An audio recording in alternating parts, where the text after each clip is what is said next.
नमस्कार, करनॉमिक्स YouTube online channel में आपका स्वागत है। मैं हूं डॉक्टर अक्षिता। आज बहुत ही इंपॉर्टेंट सीरीज गवर्नमेंट स्कीम्स हम आपके सामने लेकर आए हैं, जो ना केवल प्री मेंस बल्कि इंटरव्यू के लिए भी बहुत ज़्यादा इंपॉर्टेंट हैं। हाँ जी, यदि आपने हमारे चैनल को अभी तक सब्सक्राइब नहीं किया है तो फटाफट से सब्सक्राइब कर लीजिए और बेल आइकन दबाना मत भूलिए। इसके साथ साथ हम यूट्यूब के साथ साथ हम लोग टेलीग्राम पर, फेसबुक और इंस्टाग्राम पर भी हैं, तो उसे भी आप ज्वाइन कर सकते हैं। तो आज हम देखेंगे एमएसपी को, न्यूनतम समर्थन मूल्य को। यहाँ पर हमने पहले कुछ क्वेश्चंस फ्रेम किए हैं, उसके बाद हम पूरा डिटेल देखेंगे कि वर्तमान में क्या विवाद चल रहा है, क्या है, इससे रिलेटेड कौन सी कमिटीज़ बनी है और जो भी एक्सपेक्टेड क्वेश्चंस हो सकते हैं वो हमने यहाँ पर शामिल किए हैं। तो एग्जाम में कोई भी क्वेश्चन यदि गवर्नमेंट स्कीम्स को लेकर आएगा तो वो आपसे छूटेगा बिल्कुल भी नहीं। तो जुड़े रहिए हमारी इस सीरीज़ के साथ। हाँ जी, सबसे पहले आपका क्वेश्चन है कि केंद्र सरकार वर्तमान में कितने कृषि जिन्सों के लिए एमएसपी तय करती है। आपको बताना है कि केंद्र सरकार जो है वर्तमान में कितने कृषि जीन्स यानी कितनी फसलों के लिए, कितनी क्रॉप्स के लिए एमएसपी मिनिमम सपोर्ट प्राइस तय करती है। ऑप्शन ए है 23 कृषि जिन्सों और बागवानी फसलों के लिए। ऑप्शन बी है 7 अनाज की, 5 दालों की, 7 तिलहन की, उसके साथ साथ 4 जो है वो वाणिज्यिक फसलों की। तो टोटल 23 कृषि जिन्सों के लिए सरकार एमएसपी तय करती है।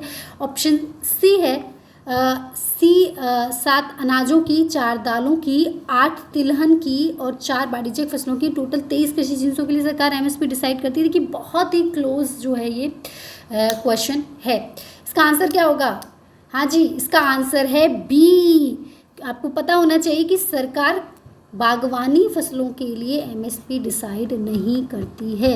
आपको हमारे इस कमेंट सेक्शन में बताना है कि बागवानी फसलें कौन कौन सी होती हैं।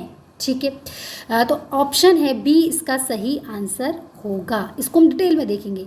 एक और क्वेश्चन है, मतलब क्वेश्चन आते किस तरीके से और कितना ज़्यादा मतलब हमें कंफ्यूज भी कर देते हैं चीज़ें, तो हमें यहाँ तक भी पता होना चाहिए। ये दोनों जो बी और सी जो है ऑप्शन एक जैसे हैं, लेकिन देखिए इसमें अंतर क्या है। इसमें अंतर ये है कि यहाँ पर आपको दे रखी 5 दालें, तो यहाँ पर 4 दालें, यानी 5 दालों का करती है, 4 दालों का नहीं। इसके साथ साथ यहाँ पर आपको दे रखे 7 तिलहन, तो यहाँ पर 8 तिलहन। तो आपको पता होना चाहिए 7 तिलहनों के लिए फसल के लिए एमएसपी जो है वो जारी करती है। अब ये इतना इंपॉर्टेंट मुद्दा हो गया है एमएसपी, क्योंकि इसको लेकर वर्तमान में बहुत सारे विवाद देखने को मिले हैं। तो इसकी जो बहुत ही क्रिप्स डिटेल है वो भी आपको पता होनी चाहिए, क्योंकि वो एग्जाम में पूछी जा सकती है।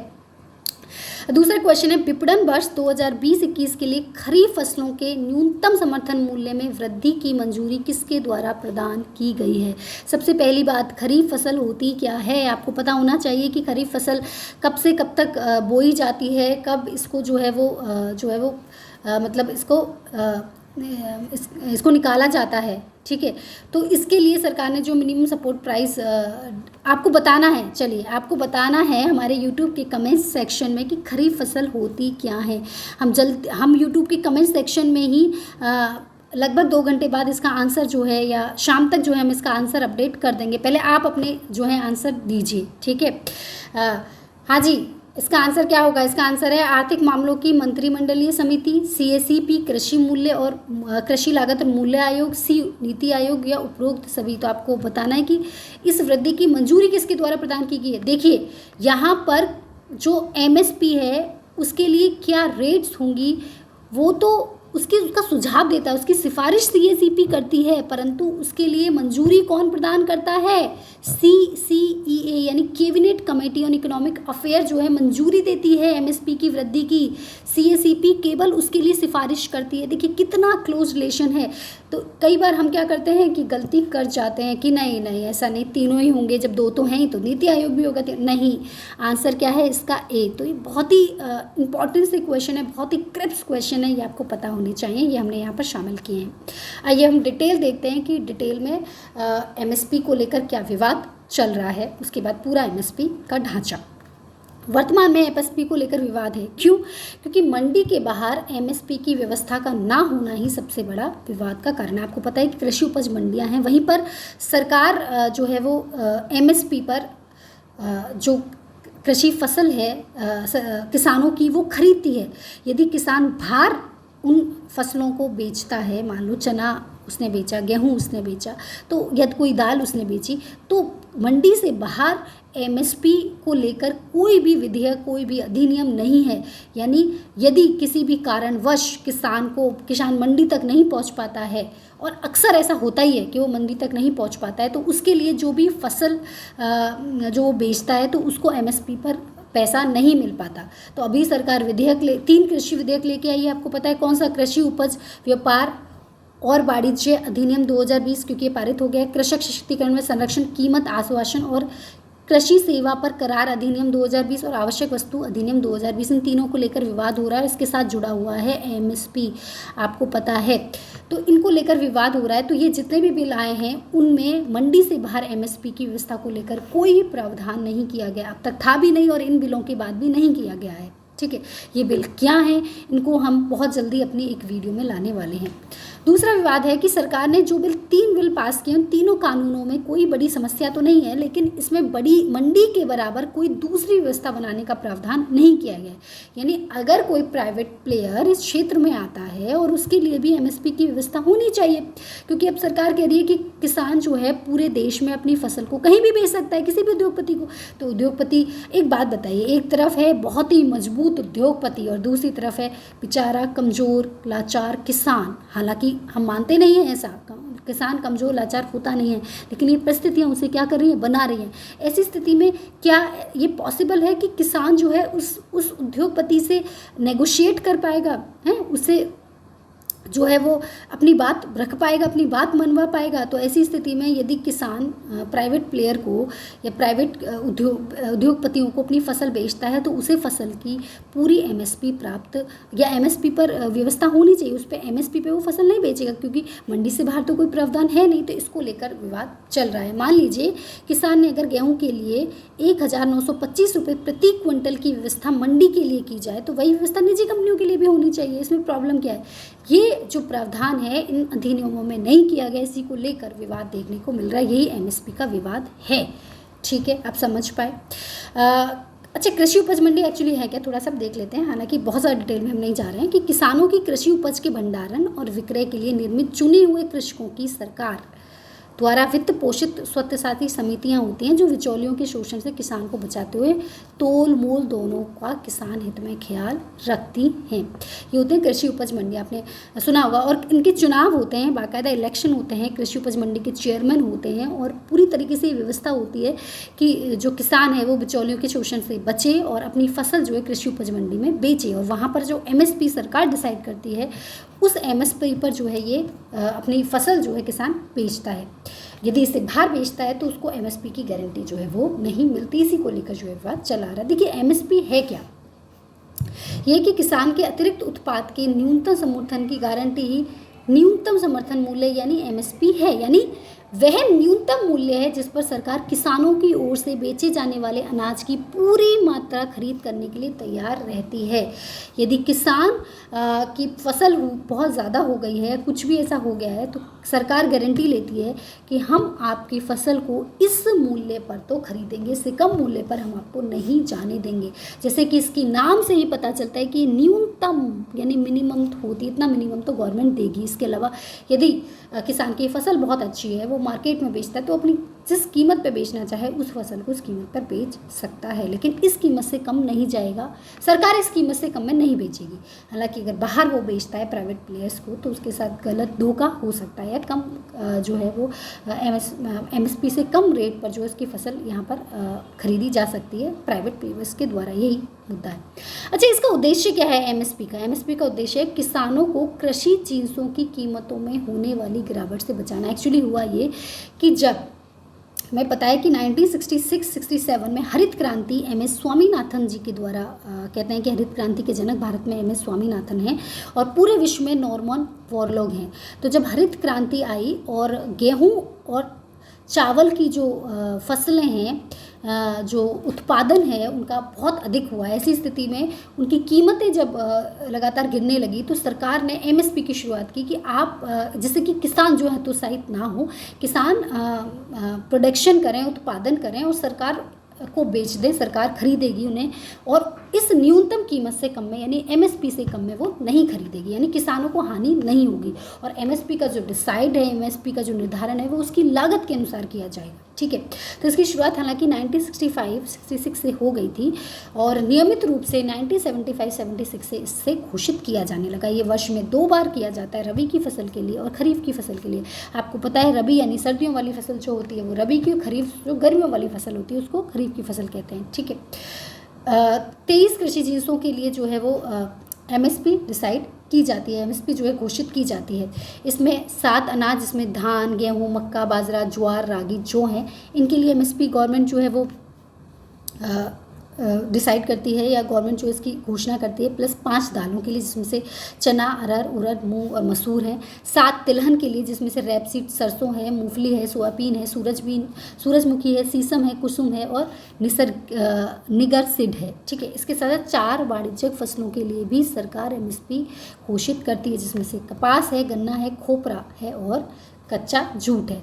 इस प्रकार से सरकार 23 टोटल कृषि जिन्सों के लिए वर्तमान में जो है वो एमएसपी घोषित कर रही है, एमएसपी की घोषणा कर रही है, ठीक है। सरकार प्रत्येक वर्ष चुनिंदा कृषि जिन्सों को खरीदती है ताकि किसानों को उनकी फसलों का वाजिब जो दाम है वो मिल सके। इन मूल्यों का जो निर्धारण किया जाता है यानी एमएसपी का जो निर्धारण किया जाता है वो CACP यानी commission for agriculture costing price के सुझाव पर CCE यानी cabinet committee of economic affairs के द्वारा किया जाता है। ये CACP जो है एमएसपी के लिए सुझाव देती है कि एमएसपी किसी भी पर्टिकुलर फसल के लिए क्या होनी चाहिए।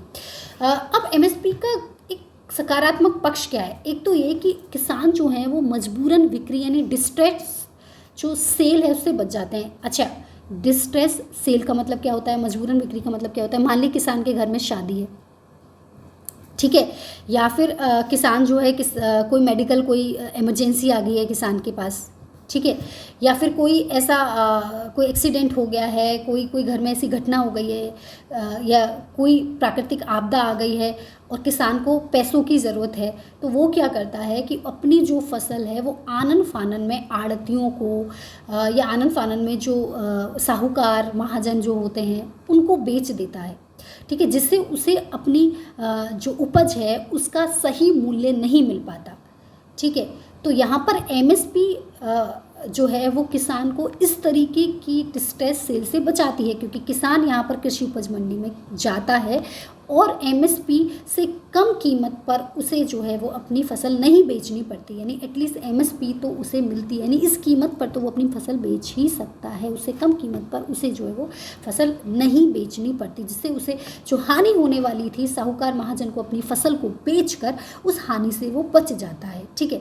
दूसरा है सार्वजनिक वितरण के लिए खाद्यान्न की व्यवस्था भी इसके द्वारा हो पाती है। देखिए, सरकार जो एमएसपी पर जो कृषि जिन्स यानी फसल खरीदती है उसका उपयोग जो है वो पीडीएस के लिए करती है, यानी पब्लिक डिस्ट्रीब्यूशन सिस्टम, इसको भी हम डिटेल में देखेंगे जन वितरण प्रणाली है क्या अगली अपनी वीडियो में।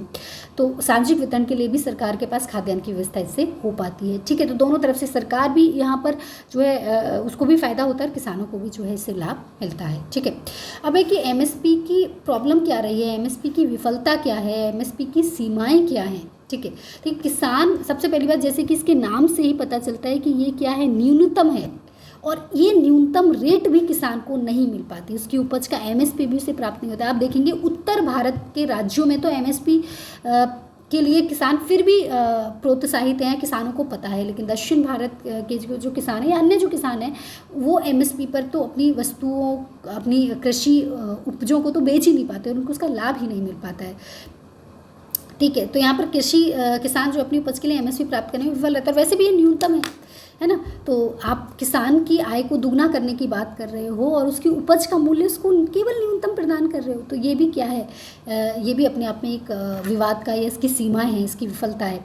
दूसरा है कि खेती की लागत राज्यों में भिन्न भिन्न होती है जबकि एमएसपी एक भारित अखिल भारतीय औसत पर आधारित है, यानी हर राज्य में खेती की लागत क्या होगी, कम, जो पंजाब में खेती की लागत है वो राजस्थान में नहीं है ना, और जो राजस्थान में है वो नॉर्थ साउथ की जो और स्टेट्स हैं उनमें नहीं होगी। तो हर राज्य में, क्योंकि कहीं पर बहुत ज़्यादा आपको खाद देने पड़ते हैं, कहीं पर पानी नहीं है तो पानी की भी, सिंचाई के लिए भी अलग से आपको व्यवस्था करनी पड़ती है, बहुत सारी चीज़ें। तो ऐसी स्थिति में एमएसपी तो सरकार अखिल भारतीय स्तर पर डिसाइड करती है, तो इससे किसानों को गारंटी शुदा मुनाफा नहीं मिल पाता। ये दूसरी इसकी सीमा या विफलता है। अगली, एमएसपी की बढ़ोतरी मामूली रहती है, दालों को तो फिर भी, लेकिन जो और फसलें उन पर एमएसपी बहुत ही कम जो है वो मिल पाती है। अगला है, केवल कुछ चुनिंदा राज्यों जैसे पंजाब, हरियाणा, एमपी और पश्चिम यूपी ने ही एमएसपी पर खरीद बुनियादी ढांचा अच्छी तरह से विकसित किया है, और जगह नहीं हो पाया है। इसके साथ साथ 3/4 से अधिक कृषक परिवार किसी भी प्रकार के विपणन अधिशेष का उत्पादन नहीं करते हैं, और इसलिए वास्तव में उन्हें न्यूनतम समर्थन मूल्य से जो लाभ है प्राप्त ही नहीं पाता, क्योंकि वो इतना पैदा ही नहीं करते कि वो उसको बेच सकें और लाभ कमा सकें। वो केवल खाद्यान्न के रूप में उसका उपयोग करते हैं, ठीक है। तो एमएसपी का लाभ उन्हें भी नहीं मिल पाता, प्लस किसान उन्हीं किस्मों का ज़्यादा उत्पादन करते हैं। इस प्रकार से कुछ क्षेत्रों में फसल का पैटर्न बदला ही नहीं, यानी ज़्यादातर जो है वो कुछ ही किसानों को इसका फ़ायदा मिला, और वो भी कुछ ही फसलों को इसका फ़ायदा मिल पाया है, ठीक है। इसके साथ साथ एमएसपी जब बढ़ा दी जाती है तो निर्यात पर भी प्रतिकूल प्रभाव पड़ते हैं, क्योंकि जो किसान हैं वो एमएसपी पर ही कृषि उपज मंडी में अपना जो है वो फसल को बेच देते हैं, और निर्यात कर सकते थे वो निर्यात नहीं करते, तो निर्यात पर भी कई बार प्रतिकूल, हालांकि ऐसा बहुत कम होता है लेकिन ऐसा होने की संभावनाएं रहती हैं। फसलगत असंतुलन तक गेहूं चावल को ही इसका लाभ ज़्यादा मिल पाया है। आय असंतुलन केवल 20% किसानों को इसको जानकारी है। छोटे किसानों और छोटा किसान जो है इसको, क्योंकि परिवहन लागत होती है, इत्यादि अन्य लागतें होती हैं जिसको वो बर्दाश्त नहीं कर पाते, जो उनकी पहुंच से बहुत दूर होते हैं, ठीक है। इसके बाद क्षेत्रीय अस्पताल जैसे पंजाब, हरियाणा, पश्चिम प्रदेश को ही इसको मुख्य रूप से लाभ मिल पाया है। ये इसकी कुछ सीमाएं हैं, कुछ विफलताएं हैं एमएसपी की, ठीक है। इसको लेकर विवाद भी हमने देखा। अब हमने एक सीएसीपी पढ़ा था कि सीएसीपी के सुझाव पर जो है वो cabinet committee on economic affair जो है वो एमएसपी जो है घोषित करती है। तो सीएसीपी है क्या? देखिए, इसका गठन जो है सबसे पहली बार 1965 में किया गया था, उसको पुनर्गठन किया गया इसको 1995 में। ये कृषि एवं कृषि कल्याण मंत्रालय से संबंधित एक ऑफिस है। तो कई बार ये अभी आपको आ जाता है कि ये किसके अंतर्गत, किस मंत्रालय के अंतर्गत आता है? ये आता है कृषि एवं कृषि कल्याण मंत्रालय के अंतर्गत। सीएसीपी द्वारा एमएसपी का सुझाव देने के लिए A2 C2 लागत का मुख्य रूप से उपयोग किया जाता है। अभी A2 लागत होती क्या है? देखिए, A2 कृषि कार्य की कुल लागत होती है, यानी किसान ने जो बीज उसमें डाला, खाद डाला, पेस्टिसाइड डाले, किराए के मजदूर लगाए, उसकी ईंधन, सिंचाई या बाहर से लाए गए कोई भी अन्य इनपुट, उस पर जो भी कुल खर्चा उसने किया है, फसल की जो उत्पादन लागत होती है वो A2 लागत होती है। अब A2 लागत में फार्मर की कॉस्ट जो है वो भी जोड़ दी जाती है, ठीक है। तो A2 प्लस FL लागत जो है उसमें A2 लागत तो होती है, यानी उसने जो भी उत्पादन, इसके साथ किसान, उसके परिवार ने जो कृषि में भागीदारी दी है उसकी जो, उसको भी इसमें शामिल करा जाता है। ये A2 प्लस FL होता है। इसके साथ साथ तीसरा होती है C2 लागत। C2 लागत में क्या होता है? ये फसलों के उत्पादन लागत की सबसे व्यापक परिभाषा है इसकी गणना में। A2 तो होता ही है, A2 प्लस FL तो होता ही है। इसके साथ साथ किसान द्वारा जो भी भूमि धारित की गई है या स्थायी पूंजीगत संपत्तियों का जो भी किराया है, मान लिया उसने अपनी ही भूमि पर उत्पादन किया, लेकिन उस भूमि का जो यदि वो लेके करता तो उसका कितना, या उसकी जो पूंजीगत संपत्ति उसका भी तो कुछ किराया होगा, तो उसको भी इसमें शामिल किया जाता है। और ऋण के ब्याज को भी जोड़कर फसल के उत्पादन लागत जो है वो निकाली जाती है, यानी उसने कोई अगर ऋण लिया हुआ तो उसको भी इसमें जोड़ा जाता है। तो सबसे जो कहना चाहिए कि विस्तृत जो लागत होती है C2, तो इस C2 लागत पर ही सीएसीपी सुझाव देती है एमएसपी के लिए, जिसमें कृषि उपज की तो उत्पादन लागत पूरी शामिल होती है, कृषक की उसने जो एफर्ट्स किए हैं उसकी जो लगा है वो भी शामिल होती है, उसकी मेहनत मजदूरी भी शामिल होती है। इसके साथ साथ जो उसकी परिसंपत्ति है, जो उसकी भूमि है, उसकी लागत भी इसमें शामिल की जाती है। इस तरीके से C2 लागत जो होती है बहुत ही विस्तृत लागत होती है जिस पर एमएसपी डिसाइड की जाती है, ठीक है। कृषि लागत और मूल्य आयोग की सिफारिशों के आधार पर कुछ फसलों की बुवाई के मौसम की शुरुआत में भारत सरकार द्वारा एमएसपी की घोषणा की जाती है। CACP अपनी सिफारिशों को प्राइस पॉलिसी रिपोर्ट्स के रूप में सरकार के सामने रखती है और आयोग अपनी सिफारिशें तय करने के लिए करता क्या है, राज्य सरकारों से, विभिन्न मंत्रालयों से, राष्ट्रीय संगठनों जैसे कि FCI, food corporation of India, NAFED, cotton corporation of India आदि से सलाह मशवरा करती है। उसके बाद MSP डिसाइड करती है। CACP भारत सरकार की केंद्रीकृत एजेंसी है। पहले इसका नाम क्या था, कृषि मूल्य आयोग। 1965 में जब ये गठित की गई, उसके बाद जब 1995 से इसने अपना काम पूरी तरीके से चालू किया या पुनर्गठन इसका किया गया, तो इसका नाम रखा गया CACP। CACP भारत सरकार के कृषि और किसान मंत्रालय का एक संलग्न कार्यालय है और ये 1 जनवरी 1965 से अस्तित्व में आया। वर्तमान में इसमें एक अध्यक्ष होते हैं, सदस्य सचिव होते हैं, एक सदस्य और 2 सदस्य, एक आधिकारिक और 2 गैर आधिकारिक शामिल होते हैं। ठीक है, गैर आधिकारिक सदस्य कृषक समुदाय के प्रतिनिधि होते हैं और आमतौर पर कृषक समुदाय के साथ एक सक्रिय संबंध रखते हैं। इसीलिए CACP द्वारा जो MSP के लिए सुझाव दिया जाता है वो ही इसमें क्या होता है, मान्य होता है। जो cabinet committee of economic affairs है वो इसको जो है वो मानती है। अब MSP पर FCI द्वारा अनाजों की खरीद की जाती है जिससे विभिन्न योजनाओं के लिए अनाज उपलब्ध कराया जा सके, जैसे कि कौन सी है, जन वितरण प्रणाली PDS, जैसे कि कौन सी है, अंत्योदय अन्न योजना है ना, अंत्योदय अन्न योजना। इस प्रकार से जितनी भी अन्य योजनाएं हैं उनके लिए जो है FCI क्या करती है, विभिन्न योजनाओं के लिए अनाज उपलब्ध करवाती है और MSP पर, ठीक है, FCI अनाज खरीदती है। अच्छा, MSP का प्रमुख उद्देश्य क्या रहा होगा? MSP का मुख्य उद्देश्य ये कि किसानों को अधिक उत्पादन के लिए प्रोत्साहित किया जा सके, बाजार मूल्य की अनिश्चितताओं से उन्हें सुरक्षा प्रदान की जा सके, किसानों को आय सुरक्षा मिल सके, एक समान मूल्यों वाले अखिल कृषि बाजार का निर्माण हो, ये भी ज़रूरी हो गया था। इसीलिए MSP डिसाइड करने का, मिनिमम सपोर्ट प्राइस डिसाइड करने का ये प्रमुख उद्देश्य है। खास सुरक्षा सुनिश्चित करना, विशेषकर ऐसे लोग जो स्वयं के लिए अनाज उत्पादन नहीं कर सकते, क्योंकि अगर बहुत ज़्यादा या तो उपज होगी नहीं तो उसकी रेट बढ़ जाएगी क्योंकि पूर्ति नहीं होगी, ठीक है, या फिर पूर्ति अत्यधिक हो जाए तो उसकी डिमांड, तो किसानों पूर्ति अत्यधिक होगी तो डिमांड कम हो जाएगी तो किसानों को उसकी हानि उठानी पड़ेगी। तो ऐसी स्थिति में MSP लाने का, MSP योजना लाने का मुख्य उद्देश्य सरकार का ये रहा है कि सरकार जो है इन सभी बिंदुओं पर अच्छे से काम कर सके। अब देखिए, MSP में सुधार के लिए समय समय पर कई सारे आयोग आए हैं, समितियां आई हैं जिन्होंने इसको लेकर जो है अपने को सुझाव दिए हैं, सिफारिशें दी हैं, जिनको हम पढ़ सकते हैं। सबसे पहले हम बात करेंगे जो इम्पोर्टेंट आयोग आया वो है स्वामीनाथन आयोग। हमें पता है स्वामीनाथन कौन है, MS स्वामीनाथन, जो कि हरित क्रांति के जनक रहे हैं भारत में। उनकी अध्यक्षता में एक आयोग बनाया गया जिसका नाम राष्ट्रीय किसान आयोग रखा गया। उन्होंने कुछ प्रमुख सिफारिशें दी, जैसे कि कृषि को संविधान की समवर्ती सूची में शामिल करना चाहिए और MSP के क्रियान्वयन में सुधार किया जाना चाहिए। धान और गेहूँ के अलावा भी अन्य फसलों की MSP पर खरीद सुनिश्चित की जानी चाहिए। अगला उन्होंने सुझाव दिया था कि MSP उत्पादन की भारत औसत लागत से कम 50% अधिक होनी चाहिए, यानी जो कि उसकी लागत है उससे 50% अधिक होनी चाहिए MSP, ठीक है, यानी C2 + 50% C2 का, ठीक है, यानी C2 का, ठीक है। तो मान लीजिए C2 कितनी है, आपकी टोटल लागत सब मिला के कितनी आई है, फॉर एग्जांपल ले रहे हैं हम कि 2000 आई, ठीक है, तो इस 2000 का 50% यानी 1000 और वो उसको लाभ के रूप में मिले, तो टोटल जो है किसी भी फसल की, उस जो पर्टिकुलर फसल की कीमत क्या होनी चाहिए, 3000 रुपये। तो वो यही कहने का मतलब है हमारा कि उन्होंने ये भी सुझाव दिया था कि जो MSP होनी चाहिए वो भारत जो औसत लागत है उससे कम से कम 50% अधिक तो होनी ही चाहिए, जिससे कि, क्योंकि हम किसानों की आय दुगनी करने की बात करें तो इतना होना ही चाहिए। स्वामीनाथन कमेटी की सिफारिशों को सरकार ने 2018 में लागू किया था, जबकि राष्ट्रीय किसान आयोग के प्रथम अध्यक्ष और पूर्व केंद्रीय मंत्री रहे सोमपाल शास्त्री ने कहा है कि केंद्र सरकार ने स्वामीनाथन आयोग की सिफारिशों को उसकी मूल भावना के साथ लागू नहीं किया, यानी वो C2 + 50% फॉर्मूले से MSP नहीं दे रही है, ये भी कहना है। तो ये इसी की बात की जा रही है कि ऐसा होना आवश्यक है, जैसे कि किसानों की आय को दुगनी किया जाए और किसान जो इतना विरोध कर रहे हैं उससे भी जो है वो उस विरोध को भी समझा जाए, सुना जाए, ठीक है।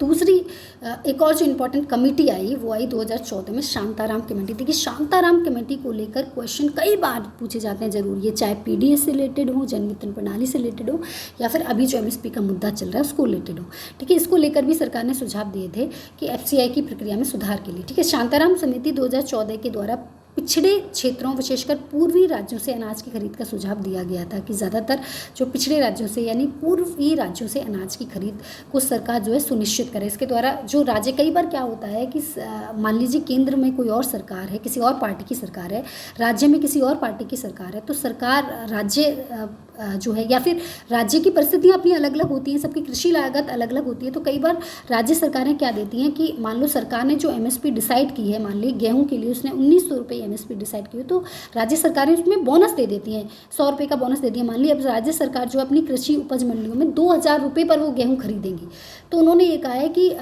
राज्य द्वारा बोनस देने की प्रक्रिया को भी हतोत्साहित करना चाहिए, क्योंकि इससे होता क्या है कि जो सरकार को भी हानि होती है इससे, है ना। राज्य सरकारों को तो होता ही है, क्योंकि कई बार क्या होता है किसान जो है अपनी उपज को बेच रहा है, लेकिन अन्य राज्यों में जो है वो किसानों को उतनी उपज का मूल्य नहीं मिल पा रहा है, तो वो हतोत्साहित होते हैं। तो ऐसी स्थिति में जो है वो काला बाजारी जो है वो बढ़ती है।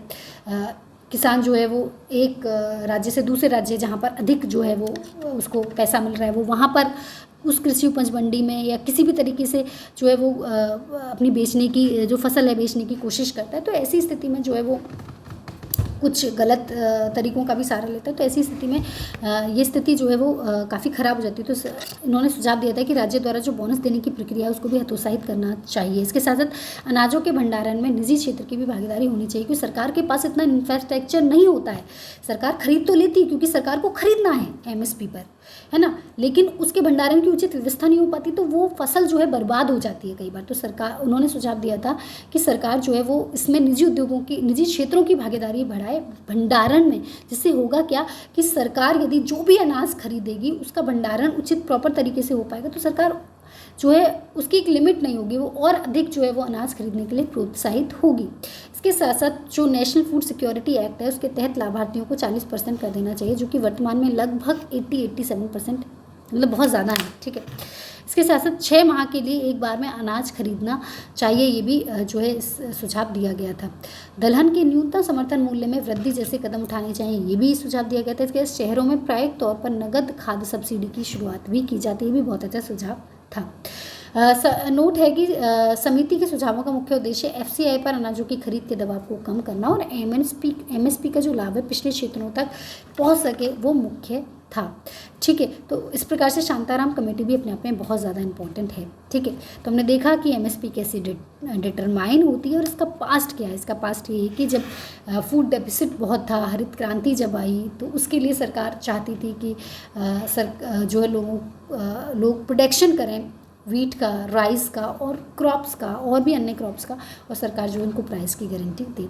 मैं उम्मीद करती हूँ कि आज की वीडियो आपको बहुत अच्छे से समझ में आई होगी। यहाँ पर कई बार क्वेश्चन आपसे इंटरव्यू में पूछ लिया जाता है कि ये जो विवाद चल रहा है इसको लेकर आप अपनी सुझाव क्या देना चाहेंगे, आपके मन में क्या विचार आता है, तो यहाँ पर उनको भी हमने शामिल किया है, आपके विचार, नए विचार या आपके सुझाव या आगे की राह।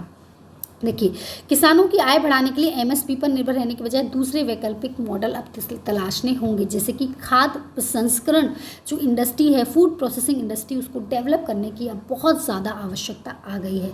किसानों को कृषि की जो सहायक क्रियाएँ, पशुपालन हुआ, मधुमक्खी पालन हुआ, इसे जोड़ना बहुत ज़्यादा ज़रूरी है। इसके साथ सिंचाई और फसल कटाई के बाद बुनियादी ढांचे में निवेश को सरकार को बढ़ाना होगा, जैसे कि भंडारण की व्यवस्था इत्यादि करना। सरकार की खरीद प्रणाली को सुव्यवस्थित करने की भी आवश्यकता है, क्योंकि अब कई बार काला बाजारी की, लीकेज की समस्या जो है देखने को मिलती है खरीद प्रणाली में भी, तो उसको भी व्यवस्था सुव्यवस्थित करनी पड़ेगी। इसके साथ साथ अगला हम विचार हो सकता है कि सभी किसानों को एक निश्चित रुपये प्रति हेक्टर खेती योग्य भूमि का भुगतान करना चाहिए, चाहे वो जो भी फसल उगाएं, क्योंकि इससे क्या होता है कि फसलों का जो एक मोनोटोनी नहीं होगी, क्योंकि एक ही फसल कल्चर डेवलप हो गया है, जबकि बहुत सारी फसल को डेवलप किया जाए, एक फसल कल्चर डेवलप हो, जिससे कि कुछ फसलें हैं जिनका उत्पादन कम होता है लेकिन वो बहुत अच्छी हैं स्वास्थ्य के लिए भी और पर्यावरण के लिए भी, लेकिन उनका उत्पादन नहीं करते क्योंकि उनको लेकर जो है कोई एमएसपी नहीं है, कोई व्यवस्था नहीं है। तो सरकार यहाँ पर ये भी कहती है कि आप जो है यहाँ भी एक सुझाव दिया जा सकता है कि प्रति हेक्टर खेती योग्य भूमि का भुगतान कर दिया जाए सरकार के द्वारा, और प्रोत्साहित किया जाए किसान को कि किसान जो भी फसल उगाना चाहता है वो उगाए, ठीक है। उम्मीद करती हूँ कि आज आपको बहुत बहुत अच्छा लगा होगा। इसी गवर्नमेंट स्कीम्स की जो हम सीरीज़ लेकर आए हैं वो हमें कंटिन्यू रखनी है, और कौन कौन सी स्कीम आप यहाँ पर चाहते हैं आप ज़रूर हमें कमेंट सेक्शन में बताएं। मिलते हैं अगली